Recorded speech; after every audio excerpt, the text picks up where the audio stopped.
দিওয়ালির পরে আম্বানি ফ্যামিলি অত্যন্ত ধুমধামের সাথে হ্যালোউইন পার্টির আয়োজন করেন। আম্বানি ফ্যামিলি এই বিদেশি কালচারকে সমস্ত সেলিব্রিটিদের সাথে সেলিব্রেট করেন।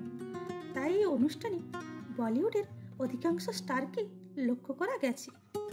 এই অনুষ্ঠানে আলিয়া ভাট টম রেডর রূপে ধরা দেন।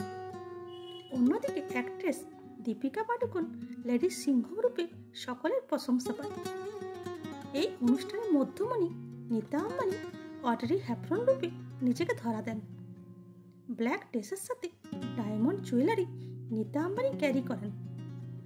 অ্যাক্টর রণবীর সিং নিজেকে স্পাইডারম্যান রূপে ধরা দেন। ডাইরেক্টর অ্যাটলি ও তার ওয়াইফকেও এই অনুষ্ঠানে দেখা গেছে। অন্য এক ডাইরেক্টর করণ জোহর নিজেকে লর্ড অ্যান্থনি রূপে প্রেজেন্ট করেন।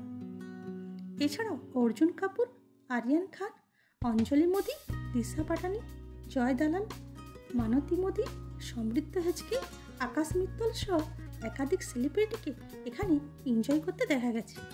Thanks for watching.